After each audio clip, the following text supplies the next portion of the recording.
Bom, pessoal, bom dia então, agora oficialmente, né? Hoje a gente está na lição 3 da nova revista. E aí, eu vou pedir para. A gente vai fazer alguns exercícios que tem na revista, a gente vai tentar, na verdade. Vamos ver se vai dar certo, que eu queria tentar fazer uma coisa mais dinâmica para vocês também participarem, a gente fazer algumas atividades. Só que como eu lembrei que vocês não estão com a revista nova, eu até mandei lá no grupo, aí eu falei, como que eles vão estar com a revista se eles não estão com a revista?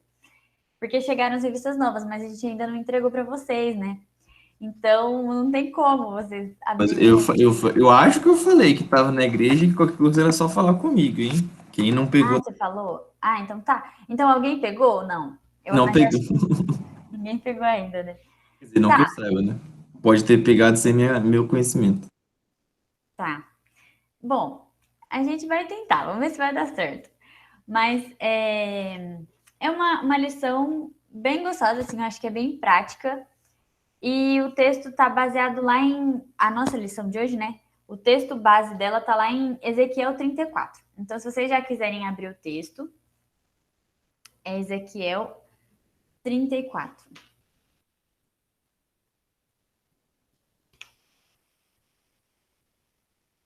E aí, logo de começo, eu queria sugerir uma atividade aqui para a gente fazer.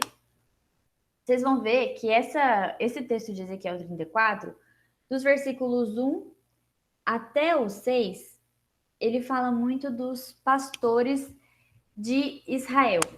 Os pastores aqui eram aqueles líderes do povo, né? Os líderes do povo de Israel.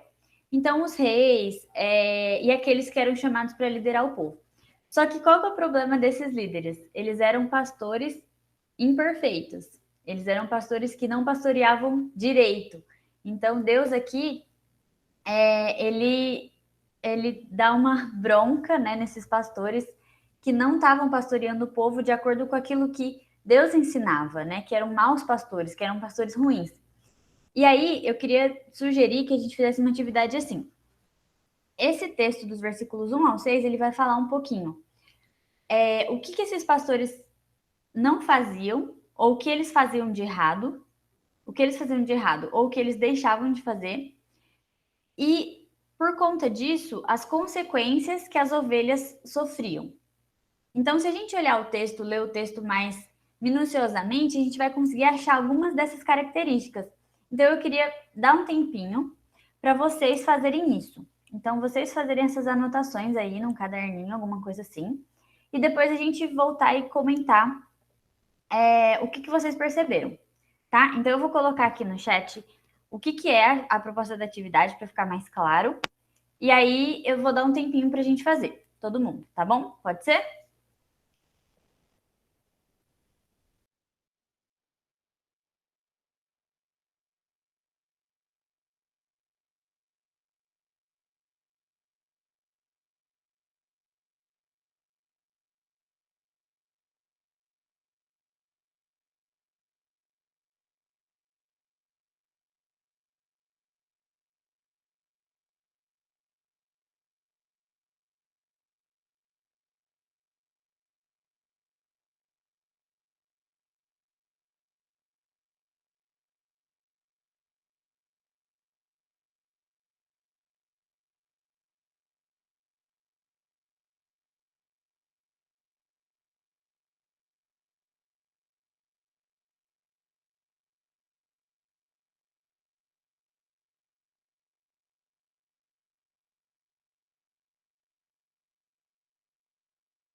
Então, pronto, gente.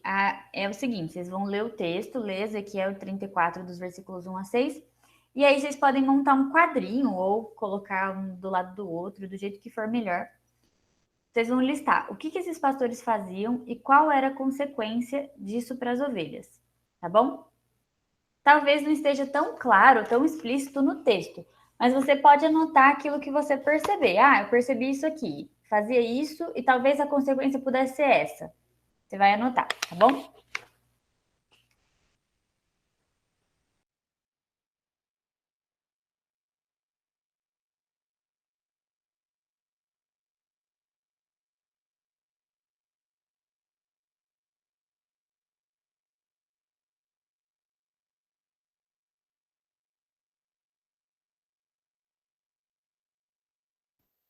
Oi, Lu, bom dia. Ó, deixa eu te Bom falar. dia. A gente tá fazendo uma atividade aqui. Eu acho que ela não consegue ver o chat agora, né? Que ela entrou depois. Não. Vou... Pode copiar o que você mandou e colar. Isso. Tá. Então, beleza, Lu, a atividade é o seguinte.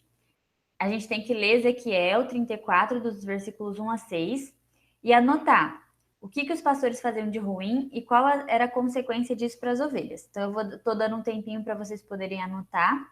Depois a gente vai voltar e vai conversar um pouquinho sobre isso, tá bom?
Pronto? Estão conseguindo aí? Tá dando certo? Tá difícil?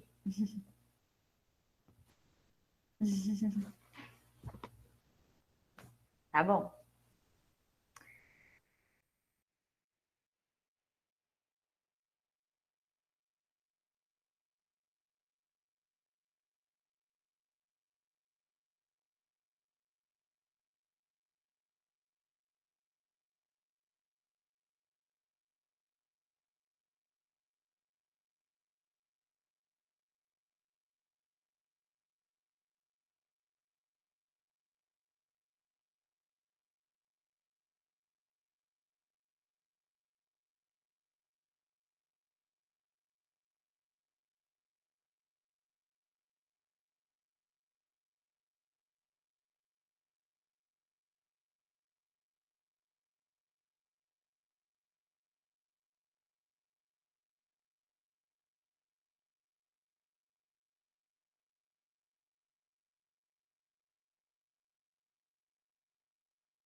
Não vai ter sininho.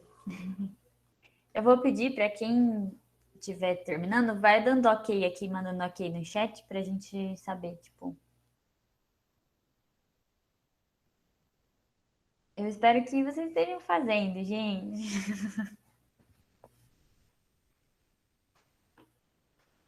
Pode mandar o que escreveu aqui no chat ou é para guardar e falar depois? Não, guarda aí que a gente vai falar depois. Eita, então tá bom.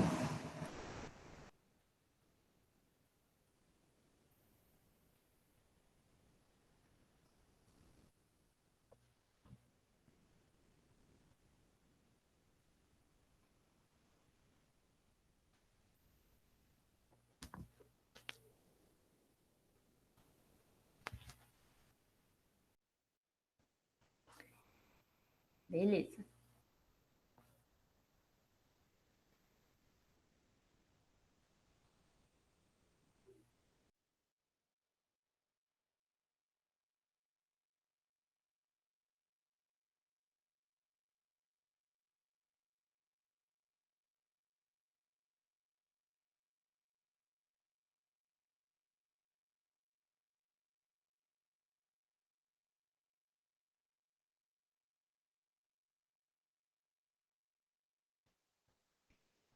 Então tá. Falta só a Lu e o Léo. Como que tá aí, gente? Querem Que mais? foi? Ela falou que já deu ok aqui também. Ah, tá. Verdade, agora que eu vi. Bom, então vamos começando, só pra gente não demorar tanto nisso. E aí depois a Lu, se ela quiser mandar, que ela entrou depois, né? Então acho que ela vai demorar mais um pouquinho. Mas então eu queria que a gente falasse agora. E aí você pode falar pela uma só, tá bom? Então, uma coisa que eles faziam de ruim e uma consequência disso. Ou só uma coisa que eles faziam de ruim, se por acaso só isso que você achou, tá bom? Mas podem começar. Quem quiser começar.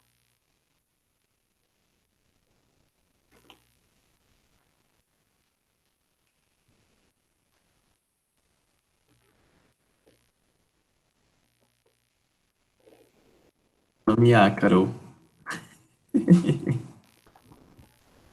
Ah, então vai, começa você, Jana. Ah lá, a Paulinha falou. Eles não cuidavam das ovelhas necessitadas e doentes. É verdade. No versículo 4, né, que tá falando isso. Não cuidavam, não cuidaram das ovelhas fracas, não curaram as doentes, nem enfaixaram as que estavam feridas. Eles eram aproveitadores. Uhum. O que mais?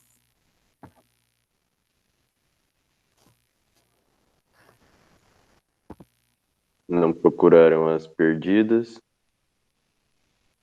elas Uhum. viraram, elas foram devoradas. Hum. A Júlia falou, eles as tratavam com crueldade, e o Júlio falou que eles cuidam deles mesmos, mas não do rebanho. Isso aí. E se a gente for pensar nas consequências, né, em alguns textos, o Léo até falou uma, né, que elas eram devoradas. No versículo 3, a gente vê ele falando isso, né, que... Deixa eu ver se eu anotei, peraí. Filho do homem, profetiza, que aflição. É no, Pastores é no caídos versículo 5 das devoradas. Isso, obrigado, Jonathan. Falam que elas eram devoradas. Então, se a gente for pensar no que esses pastores faziam, né? Eles eram interesseiros, eles serviam a si próprios, né? Não serviam as ovelhas, não serviam por amor sacrificial, né? Que é o amor que você se doa pelas ovelhas.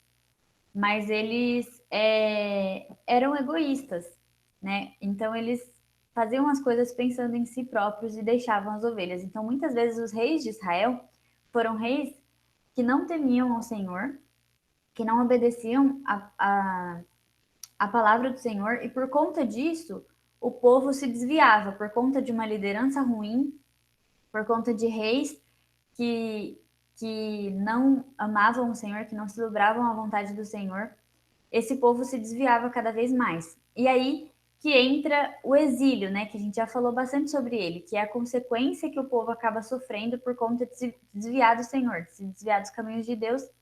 Então eles sofrem o exílio, né? Que é a consequência dos pecados que eles estavam cometendo, a consequência de ter se afastado de Deus. E agora essa nova revista ela vai tratar um pouquinho de como que é essa volta do exílio. O que Deus quer tratar com esse povo desobediente, né? Com esse povo que tanto se afastou dele. E aqui nesse texto a gente vai ver, principalmente Deus tratando com esses pastores, né? Que se diziam pastores, mas que na verdade não cuidavam das suas ovelhas. E aí ele vai ensinar, ele vai apontar, né, o que esses pastores faziam de errado e que as ovelhas estavam perdidas por conta dessa falta de pastoreio, né, por conta dessa falta de amor, de uma liderança verdadeira ali. O povo estava perdido, o povo estava sem direção, sem rumo, sem norte. E aí Deus vem tratar algumas coisas com o povo, e é isso que a gente vai ver na lição de hoje.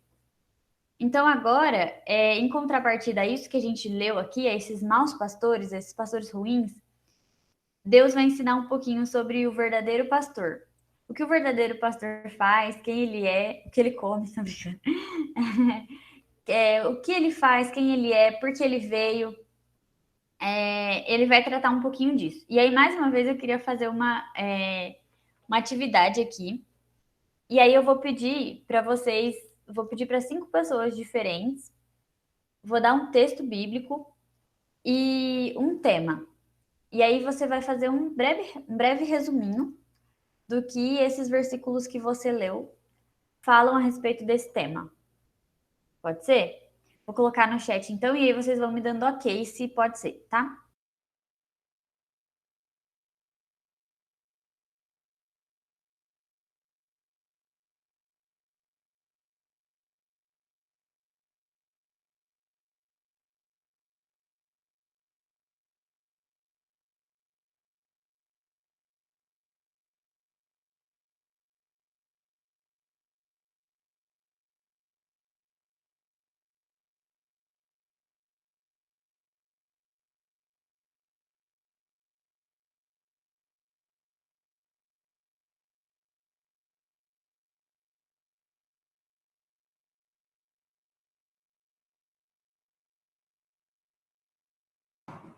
Eu tentei ver aqui se dava para fazer o esquema de separar em salas, mas não dá, infelizmente.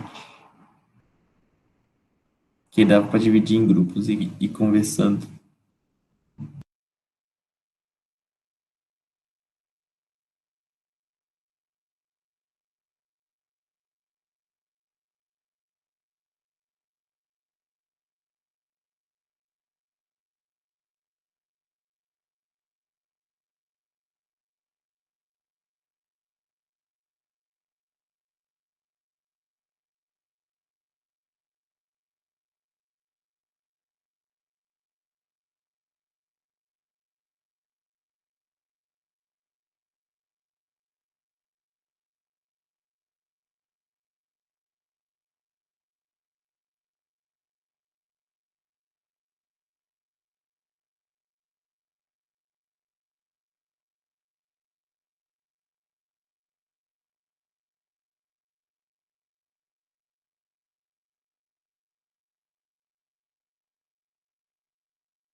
Prontinho, gente. Então eu dei aqui, eu falei o nome, uma referência, um tema e uma referência. Então vocês vão ler, vocês vão ver que são textos pequenos até, não muito grandes. E aí, se vocês puderem fazer um resuminho do que o texto fala ou o que vocês entenderam do texto.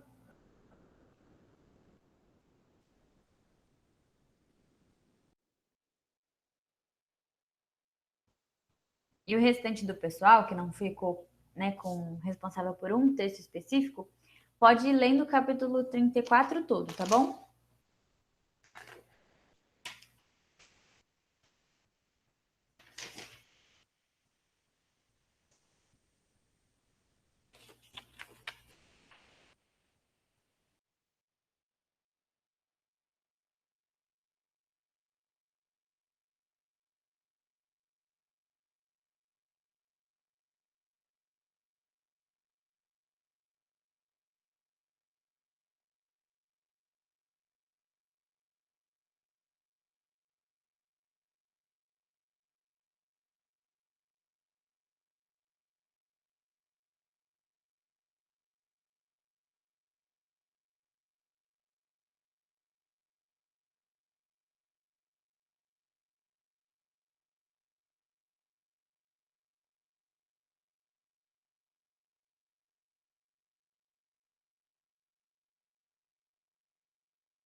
Quem tiver pronto, vai dando ok aqui, tá? Pra gente saber.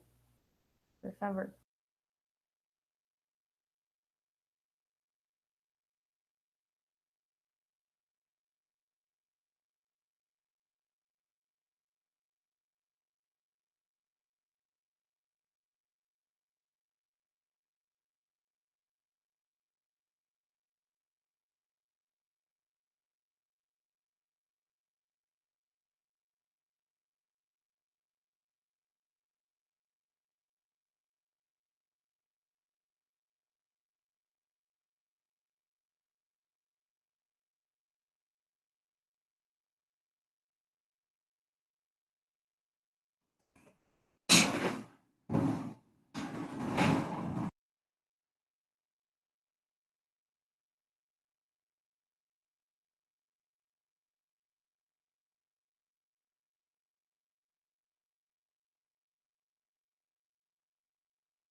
Beleza, falta só o Léo. Quando você estiver pronto, você manda um ok, tá, Léo?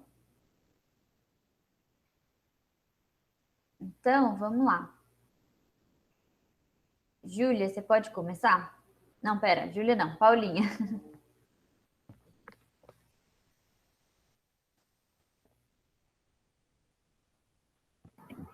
É para, tipo, explicar que eu entendi. Uhum. Tá. Os versículos, eles falam os erros que os pastores estavam fazendo. E depois Deus disse que os pastores vão ser seus inimigos e ele não vai mais permitir que eles continuem pastoreando desse jeito. Isso aí. Muito bom. Então, Deus aqui, ele está falando que esses falsos pastores, né, vão ser julgados. E aí no versículo 10, acho que o versículo 10 é o versículo principal, onde a gente vê isso, que ele fala: assim diz o Senhor soberano, agora considero esses pastores meus inimigos e os responsabilizarei pelo que aconteceu ao meu rebanho. Não permitirei que continuem pastoreando o meu rebanho e que continuem alimentando a si mesmos. Livrarei meu rebanho de sua boca. Minhas ovelhas não mais serão sua presa. Então, Deus está falando aqui que ele vai expulsar esses homens, né, do meio do povo e que eles sofrerão as consequências por serem líderes ruins para o povo, né, líderes maus. E hoje, isso não é muito diferente hoje, né? Se a gente olhar para a igreja do Senhor hoje, a gente vê muitos falsos profetas ou muitos falsos pastores, né, que dizem falar em nome do Senhor, mas que na verdade, oprimem as pessoas e não vivem um verdadeiro evangelho, né? Então, da mesma forma que Deus ensina aqui, que Deus fez com esses pastores aqui, esses falsos pastores de hoje também serão julgados, também sofrerão por oprimir o povo de Deus, né? Pode falar, já. Não, e isso levanta uma questão muito importante, né? Porque tem muita gente que às vezes pode perguntar, mas será que nessas igrejas aí que não pregam o evangelho de verdade, que misturam muita coisa, ou tem sincretismo, ou teologia da prosperidade e coisas desse tipo. Será que nessas igrejas não tem gente que é salva de verdade? Não tem gente que tá ali com sinceridade, não por maldade, sabe? Tipo, ela realmente permanece ali porque ela não tem um conhecimento talvez profundo o suficiente para poder ela poder se questionar e questionar a liderança também? A resposta é sim, existem cristãos genuínos ali, pessoas que não estão ali de má intenção e tudo mais. E elas estão sendo enganadas por esses falsos líderes, né, por conta da sua doutrina. E aí, então, o que que a gente tem que fazer? A gente tem que sair, né, entrando lá, e, tipo, entrar na igreja no meio do culto, acusar o pastor, falar, ele tá falando mentira. Não, a gente não tem que fazer essas coisas. A gente tem que confiar, né, naquilo que Deus já falou, que ele vai punir esses falsos mestres, esses falsos líderes, falsos pastores, e orar pela vida desses cristãos, né, que estão ali, para que eles tenham mais desejo de buscar a palavra, de ser edificados pelo Espírito Santo, e se você tiver a oportunidade, né, de um dia confrontar, talvez, uma dessas pessoas, ou ensinar ela mesmo, né, dizendo, olha, aquilo que tem sido ensinado na sua igreja não está sendo certo. E eu estou falando isso não por causa da minha convicção, mas porque está na Bíblia, está na palavra de Deus. E isso é algo muito importante, né? Porque, por vezes, a gente toma na nossa cabeça, todo pentecostal é ingênuo, não é inteligente, está ali por achar que aquilo é mais legal, enfim, não é por isso. Ou nessas igrejas, né, da prosperidade, enfim. Então, a gente primeiro tem que saber que Deus não vai deixar esses falsos líderes sem a devida punição, né? Se não em vida, com certeza na vida eterna, e fazer aquilo que cabe a nós também, né? Para que essas ovelhas não permaneçam desamparadas para sempre. Sim. Nesse texto fica muito claro que Deus ama seu povo e que Deus está vendo, né? Por mais que às vezes pareça que, poxa, tem tantas pessoas, tantos nomes aí, né? Que parece que tem fama, né? Parece que estão fazendo sucesso. Por mais que eles oprimam as pessoas, por mais que eles façam coisas ruins com o povo, né? Com essas pessoas que acreditam nisso, que seguem isso. Parece que eles estão livres, parece que eles estão impunes. Mas não, o texto é claro, ele fala, olha, eu estou vendo, eu vi o que aconteceu. Foram muitos os reis que passaram por Israel que foram reis maus, que foram líderes ruins. Mas Deus está falando, olha, essas pessoas não ficarão impunes. Então, da mesma forma, esses pastores hoje que fazem esse tipo de coisa, vendem a bênção, falam, você precisa, né, entregar todo o seu dinheiro para você receber todo o dobro, esse tipo de coisa, esses pastores também vão ser punidos, eles também vão sofrer as consequências disso que eles estão fazendo, né? E como o Jonatas falou, tem muita gente que acaba estudando a Bíblia e percebendo, falando, olha, eu estou entendendo que isso aqui não é meu lugar, porque eu estou entendendo que essa forma de governo aqui não é a bíblica, eu não estou sendo pastoreada. E aí agora a gente vai entrar nisso. O que é ser pastoreado realmente? O que é ser ovelha realmente? E aí a gente vai entender, e aí vai ficar um pouco mais claro para a gente o que é um bom pastor ou um mau pastor, um bom líder ou um mau líder. E quem é o verdadeiro pastor? Porque, na verdade, o bom líder é aquele que é espelho de Jesus, que é o nosso verdadeiro pastor, né? E a gente vai ver isso mais para frente. Mas esse é o ponto principal, né? Que os falsos mestres, os falsos líderes não vão ficar sem punição. Eles vão sofrer as consequências de oprimir o povo e de subjugar o povo de Deus. Léo, pode falar para a gente agora.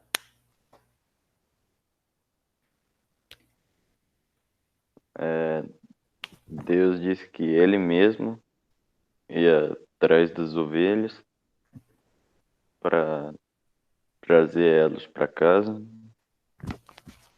e que ele iria cuidar delas, né, curando as doentes e iria destruir as que fossem rebeldes. É isso aí. Se a gente for ver aqui no versículo 11, no 12, aliás, fala assim, ó: serei como o pastor que busca o rebanho espalhado. Encontrarei minhas ovelhas e as livrarei de todos os lugares para onde foram espalhadas naquele dia de nuvens e escuridão. Esse texto, né, naquele dia de nuvem e escuridão, ele está se referindo aos tempos de exílio. Então, ele está se referindo ao tempo que o povo passou exilado. Deus está falando aqui, olha, eu mesmo vou buscar essas ovelhas, eu mesmo vou buscar esse povo que eu criei, que eu tenho um propósito para ele e vou trazer de volta. Pode continuar, Júlio, por favor. Então, aí ele fala que ele vai julgar todas as ovelhas, né? Cada uma das ovelhas ele vai julgar o rebanho. Ele vai separar as ovelhas ruins das ovelhas más. As ovelhas boas das ovelhas más. Aí ele começa com uns questionamentos. Tipo, vou dar um exemplo. Vocês precisam. Não, aqui, ó. Vocês não ficam satisfeitos com o melhor pasto, vocês precisam pisar no resto do capim e tal. Aí, aí ele continua, né? É, as minhas ovelhas, né? Ou pelo menos as ovelhas que não ficam com esse melhor pasto, comem desse capim que as outras ovelhas pisaram, sabe? Aí também continua, eles empurram as doentes, tiram do rebanho e tal. Aí por isso Deus decide que vai acertar as contas com cada uma, né? Vai jogar cada ovelha. E também no final, né? Pelo menos aqui no meu, no 22, ele completa. Mas eu vou socorrer as minhas ovelhas, eu não vou deixar que elas sejam maltratadas. Isso aí. É interessante quando ele fala aí, né, de ovelhas gordas, bodes e as ovelhas gordas. Quando ele fala disso, ele está se referindo a esse grande grupo de líderes que não só eles né, pegavam tudo para si, não só enriqueciam às custas do povo, mas eles também queriam que o povo não tivesse nada. Então não era simplesmente lucrar, era lucrar sendo que com a condição de miséria do outro. Então esses líderes faziam isso, né? Faziam com que o povo perecesse para que eles tivessem muita coisa, né? Então quando ele fala aqui, né? certamente julgarei entre as ovelhas gordas e as magras. Ele está falando disso, desses que eram muito abastados, que tinham muita coisa, mas porque viviam às custas de oprimir o povo, de tirar tudo aquilo que o povo não tinha, né? Eles faziam questão de é, é, tirar aquilo que as pessoas já não tinham. Então, eles oprimiam, mas eles eram maus. Eles queriam fazer isso porque eles eram maus, né? Queriam ver o povo padecer realmente. E aí, mais uma vez, ele fala, né, que ele vai julgar esse povo. E aí ele chama essa atenção para isso, que os líderes haviam se pervertido, que os líderes haviam se corrompido e não estavam sendo líderes segundo o coração de Deus. Não estavam sendo verdadeiros pastores. Pode falar, Jonas. E outra coisa que é legal de ver também, né? Porque Deus, ele caracteriza os pastores, que eram maus, e depois ele caracteriza as ovelhas que eram más também, né? Então, tipo, até no meio das ovelhas tinha umas que eram meio sem noção e fazia coisa errada. E a gente vê isso, né, se aplicando no ministério de Jesus na figura dos fariseus. Os fariseus não eram sacerdotes, eles não eram líderes, porque os sacerdotes eram os saduceus, né? Fariseus eram pessoas do povo mesmo, mas que se fechavam num grupo, né, um partido que, além de religioso, também era político, e ali eles queriam influenciar e se manter no poder, exercendo influência, né, sobre o povo, exigindo que eles fizessem coisas muito duras, aumentando a lei, e também contando com o apoio do governo romano para poder subjugar o povo. Então, tipo, eles não eram líderes propriamente ditos, né, vamos dizer assim, tipo, como sacerdotes mesmo, mas eles estavam ali numa posição social que acabava sendo mais elevada, e eles representavam muito bem essa figura das ovelhas gordas, né, tipo, eles estavam no meio do rebanho, mas eles eram aqueles bullies, né, as pessoas que praticavam bullying, e estavam ali oprimindo mesmo, e tirando, né, o alimento, tipo, privando o povo mesmo de se alimentar e de se aproximar de Deus. Sim, e como a gente pode ver isso, né? Deus fala que ele vai julgar, né, entre essas ovelhas. E pensando em nós, né? Qual tipo de ovelha nós somos? Será que nós somos as ovelhas boas, né? As ovelhas que realmente têm ouvido a voz do pastor? Ou será que a gente tem sido essas ovelhas também ruins, né?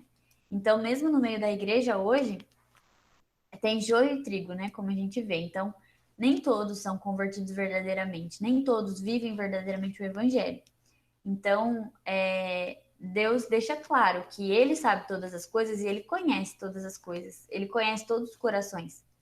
Então, ele conhece o nosso coração e ele sabe, né, quem nós somos, a quem realmente nós temos servido. E da mesma forma que ele fala aqui que vai haver um julgamento para os pastores, para os líderes, também haverá um julgamento para as ovelhas, né, para nós. E como está o nosso coração diante disso? Eu acho que cabe a gente fazer uma reflexão sobre isso também. Agora, a Júlia, por favor.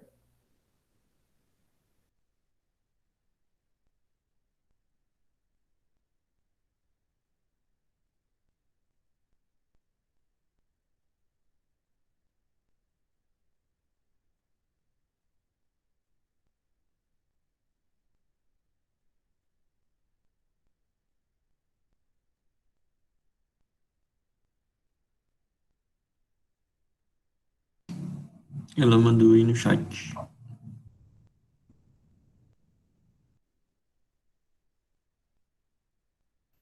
Opa, agora eu vi. Ele diz que o pastor das ovelhas será como Davi e ele cuidará delas.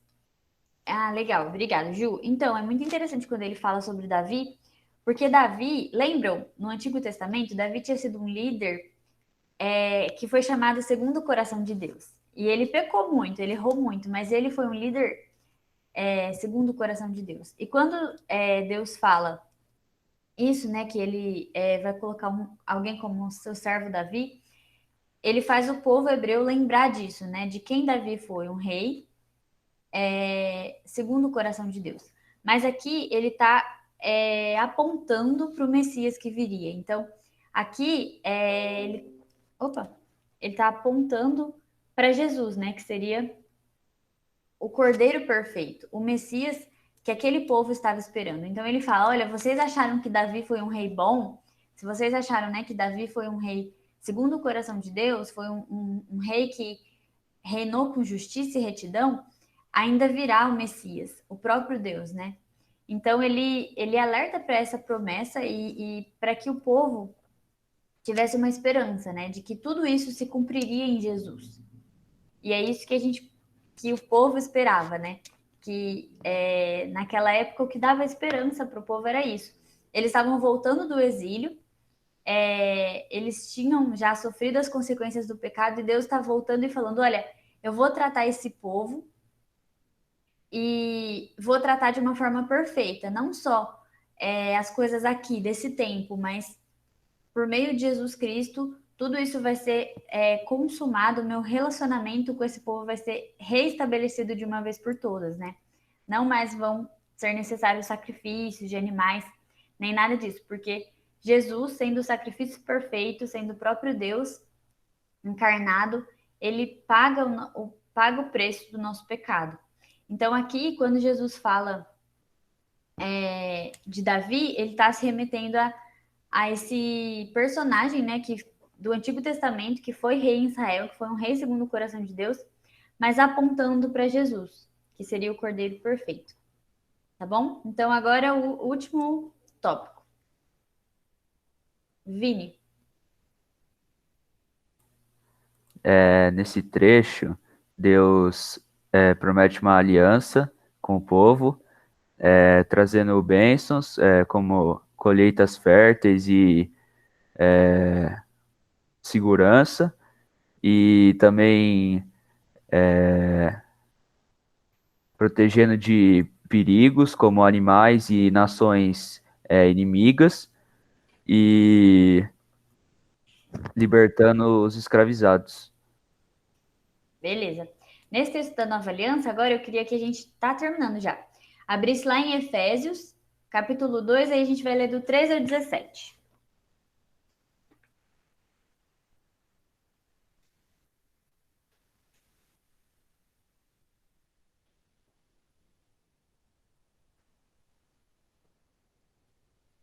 Efésios 2, de 13 a 17.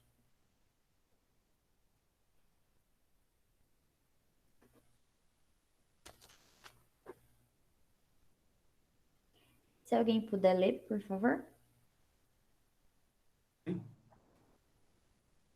Agora, porém, estão em Cristo Jesus.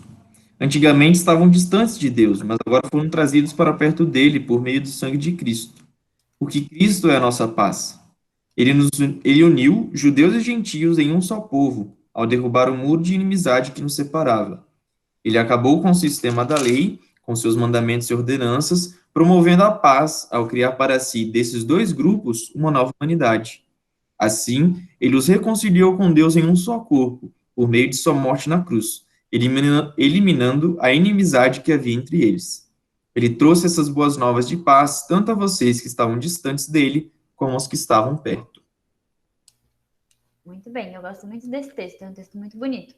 Mas para a gente finalizar, então, quem é o verdadeiro pastor? Quem é o bom pastor? É Jesus. Ele é aquele que vai fazer tudo o que aqueles pastores maus deixaram de fazer. Ele é aquele que cuida, que trata as feridas. Ele é o pastor que tem autoridade, mas que ao mesmo tempo é humilde. Ele é o pastor que atende, que conhece as suas ovelhas pela voz, que tem intimidade com essas ovelhas, e que não pastoreia ou que não lidera por interesse próprio, mas sim por amor a nós. Nós somos essas ovelhas. Então, Jesus é o nosso pastor. Ele é o nosso pastor principal, né? E é ele quem a gente segue, ele quem é o nosso mestre. E para a gente, não nem estava aqui isso, mas para a gente reconhecer bons pastores ou pastores que andam ou não segundo o coração de Deus, a gente precisa pensar, né? Quanto ele é parecido com Jesus, quanto ele ou quanto esses líderes religiosos têm buscado ou se esforçado para parecer com Jesus, quanto de Jesus a gente consegue enxergar neles. Então, quando a gente olha para a vida e obra de Jesus, a gente vê um homem que, por onde passava, deixava um rastro de cuidado e amor. Todas as pessoas que passavam pela sua mão, com quem ele conversava, para quem ele olhava, eram pessoas transformadas, né? E isso causou muita... irritou, de certa forma, as pessoas que não entendiam, né? O porquê ele veio, porque ele teve que morrer na cruz. Então, quando a gente olha para o ministério e para a vida de Jesus, a gente vê esse homem que, com autoridade, sendo o próprio Deus, se entregou pelas suas ovelhas, se entregou por amor pelos seus filhos, né? Pela sua criação.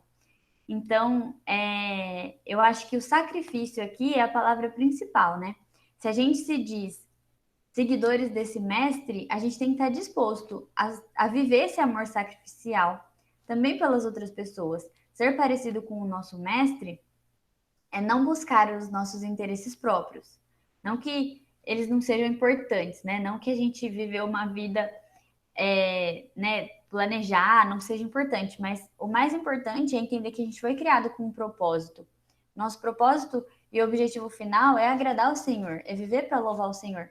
Então, tudo que eu faço, tudo que eu decido, tudo que eu escolho, precisa estar em consonância, não sei se é consonância a palavra, mas em equilíbrio ou junto com a vontade e com o propósito do Senhor para a nossa vida. E aí, quando ele fala da nova aliança, ele vem para dizer assim, olha, eu estabeleci uma nova aliança. E a nova aliança é o fato de que ele morreu, de que Jesus foi morto pelos nossos pecados. Então, agora a gente não precisa mais de um sacerdote que faz um sacrifício, né? Porque a gente via muito no Antigo Testamento o sacrifício de animais, porque o salário do pecado é a morte. Então, sempre que eles precisavam receber perdão ou pedir perdão, eles precisavam sacrificar um animal. Alguém precisava morrer para que esse pecado fosse perdoado. Hoje, já não mais a gente faz isso, porque Jesus Cristo já pagou o preço. Jesus Cristo já morreu no nosso lugar, né? Ele foi o Cordeiro perfeito. E fez tudo isso, Deus se tornou homem para que a gente pudesse ter esse relacionamento restaurado. Então, hoje, a gente vive nessa nova aliança. A nova aliança do sangue de Jesus, né? Que é o que a gente celebra quando a gente toma a Santa Ceia. Que a gente toma o vinho, come o pão para lembrar do corpo de Cristo e do sangue que foi derramado. E aí a gente sempre lê, né, aquele texto de Mateus. Até o dia em que eu hei de beber novo, convosco, no reino de meu Pai. Então a gente toma a Santa Ceia aqui para se lembrar desse sacrifício que foi feito no nosso lugar. Jesus é um pastor perfeito, é um pastor que tem autoridade de ser Deus, mas também é o pastor que se identificou pessoalmente com cada um de nós, com as nossas dores. É o pastor que conhece, porque viveu na pele tudo que a gente poderia viver, né? Então, a Jantas falou, o pastor que também é ovelha. Realmente, o pastor que também foi morto, né? Por nós. Então, que esse sacrifício e essa nova aliança que o Senhor fez conosco possa fazer sentido no nosso coração, na nossa mente, que a gente possa entender isso e se lembrar disso com carinho e esperança, sabe? A gente vive tempos tão difíceis e hoje, lá na igreja pela manhã, a gente teve a Santa Ceia. E como é gostoso a gente participar da ceia, porque ela é né, ela meio que relembra tudo isso que Jesus fez, todo o sacrifício de Jesus. Não sei se vocês já assistiram as Crônicas de Nárnia, né? Mas aquela cena do leão indo ser morto é muito bonita, né? E também fala muito ao nosso coração sobre, né, como ele se entregou né, de livre e espontânea vontade, porque ele entendia que um sacrifício precisava ser feito e ele mesmo fez para que a gente pudesse ter paz com ele, para que a gente pudesse ter um relacionamento com ele. Então, que a gente possa deixar esse pastor, né, esse bom pastor, adentrar o nosso coração, conhecer os nossos mais profundos né, pecados, as nossas sujeiras mais profundas que a gente tem, que talvez ninguém saiba, só você, mas ele sabe, ele conhece, então que a gente possa deixar ele entrar no nosso coração e realmente limpar tudo que precisa limpar, mexer tudo que precisa mexer e melhorar com certeza, e que a gente tenha um relacionamento verdadeiro com ele. Amém? E quem tiver curiosidade, depois reler Ezequiel 34, comparando com o João 10 também, que é o texto que Jesus fala que é o bom pastor. E tem muito a ver com a aula de hoje. Pois é, inclusive ele tá anotado aqui pra gente ler. Vamos ler agora no final, porque eu tava pulando ele. Vamos ler, João Não 10, sabia. 11 e 16. Olha, tá vendo, Jonas? Foi bom você falar, que ele tava até anotado aqui, eu tava esquecendo. João 10, só pra gente terminar, tá, gente? Ah, pode ler, por favor, Jonas. Eu sou o bom pastor, não eu, Jesus, tá, gente? O bom pastor sacrifica sua vida pelas ovelhas. O empregado foge quando vê um lobo se aproximar. Abandona as ovelhas porque elas não lhe pertencem e ele não é seu pastor. Então, o lobo as ataca e dispersa o rebanho. O empregado foge porque trabalha apenas por dinheiro e não se importa de fato com as ovelhas. Eu sou o bom pastor. Conheço minhas ovelhas e elas me conhecem. Assim como meu pai me conhece e eu o conheço, eu conheço minhas ovelhas e elas me conhecem, assim como meu pai me conhece e eu o conheço. E eu sacrifico a minha vida pelas ovelhas. Tenho outras ovelhas que não estão neste curral. Devo trazê-las também. Elas ouvirão minha voz e haverá um só rebanho e um só pastor. Amém. Que texto lindo, né? Mas é isso. Eu acho que a gente já pode orar. Alguém quer comentar mais alguma coisa? Não? Então vamos orar. Senhor, muito obrigada pela tua palavra, Deus. Muito obrigada porque o Senhor nos ensina sobre quem o Senhor é. E isso nos mostra também muito a respeito de quem nós somos, Pai. Cremos que fomos chamados por Ti para viver um propósito, fomos criados por Ti, Senhor. E a tua palavra nos mostra e nos ensina que o Senhor é o bom pastor. O Senhor é aquele que morreu no nosso lugar. O Senhor, mesmo sendo Deus, soberano sobre todas as coisas, se tornou homem para que a gente não precisasse pagar com a vida, Senhor. O Senhor morreu no nosso lugar. E somos eternamente gratos a Ti por isso, Senhor. Pela Tua salvação em Jesus. Que o Teu sacrifício possa fazer sentido nas nossas vidas. Que por meio dele a gente possa ter instrumento nas Tuas mãos, Pai, para abençoar também a vida de outras pessoas, Pai. Clamamos a Ti que o Senhor faça juízo sobre esses que são falsos pastores, que têm desviado o Teu povo, que têm agido de forma que não agrada a Ti, desviando e levando Teus filhos, Senhor, para longe de Ti. Que o Senhor faça justiça para com essas pessoas, Senhor, e salve os Teus filhos, Pai, que precisam tanto do Teu amor, do Teu cuidado. Pai, que quando a gente estiver despedaçado ou quando a gente estiver com o coração precisando de cuidado, precisando de ataduras, precisando ser restaurado, que a gente possa se lembrar de quem o Senhor é e do que o Senhor fez, e que a gente possa voltar para Ti, na certeza de que o Senhor é aquele que pode restaurar o nosso coração, o Senhor é o único que tem salvação, o Senhor é o único que tem perdão. Então nós clamamos a Ti, Pai, tem misericórdia de nós, pois somos ovelhas perdidas, precisamos de Ti, precisamos que o Senhor nos guie e nos ilumine a cada dia, Senhor. Te agradecemos por esse tempo aqui e te pedimos, Senhor, continua nos abençoando e falando conosco. Em nome de Jesus. Amém. Amém. Amém. Muito boa essa aula, Carol. Isso aí, gente.